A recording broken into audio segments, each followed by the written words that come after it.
ನಾವು ಖುಷಿಯಾಗಿರೋದು ತುಂಬ ಸುಲಭ, ಬಟ್ ನಾವೊಂದು ಖುಷಿಯಾಗಿದ್ದೀವಿ ಅಂತ ತೋರಿಸ್ಕೊಳ್ಳೋದು ಕಷ್ಟ.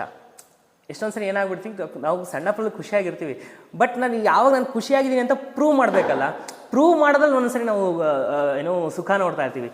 ಮತ್ತು ಇನ್ನೊಂದು ಸೊಸೈಟಿ ಸ್ಟ್ಯಾಂಡರ್ಡ್ಸು ಹಂಗೆ ಆಗೋಗ್ಬಿಟ್ಟಿದೆ. ಇವಾಗ ಫಾರ್ ಎಕ್ಸಾಂಪಲ್ ಹೆಂಗೆ ಅಂದರೆ, ಇವಾಗ ಒಂದು ದೊಡ್ಡ ಮನೆ ಕಟ್ಸಿದ್ರೆ ದೆನ್ ಅವನು ಲೈಫಲ್ಲಿ ಸೆಟ್ಲ್ ಆಗಿದ್ದಾನೆ ಅನ್ನೋ ಥರ ಲೆಕ್ಕ.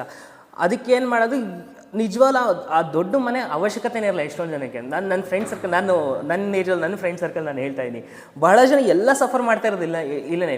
ಈ ಒಂದು 30-35 ಈ ಏಜಲ್ಲಿ ಬಂದಾಗ ಇದೊಂದು ಬಂದ್ಬಿಡುತ್ತೆ, ಎಲ್ಲ ಅವ್ರು ಸೆಟ್ಲ್ ಆಗೋದು, ಮತ್ತು ನಾನು ಸೆಟ್ಲ್ ಆಗಿದ್ದೀನಿ ಅಂತ ತೋರಿಸ್ಕೊಳ್ಬೇಕು.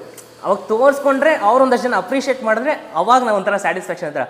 ಆ್ಯಕ್ಚುಲಿ ಸ್ವಂತ ಮನೆ ಇದೆಲ್ಲ ಅವಶ್ಯಕತೆ ಈಗ ಸದ್ಯಕ್ಕೆ ಅವ್ರಿಗೆ ಇರಲಿಲ್ಲ, ಬಟ್ ಆದ್ರೂ ಲೋನ್ ಮಾಡಿಕೊಂಡು ಅದು ಇದು ಅವಶ್ಯಕತೆಗಿಂತ ಲೋನ್ಗಳು ಮಾಡಿಕೊಂಡು, ಇದಿದೊಂದು 20 ಲಕ್ಷ ಅಂದರೆ ಲೋನ್ ಮಾಡಿರೋದು ನೋಡ್ರೆ 80 ಲಕ್ಷ ರೂಪಾಯಿ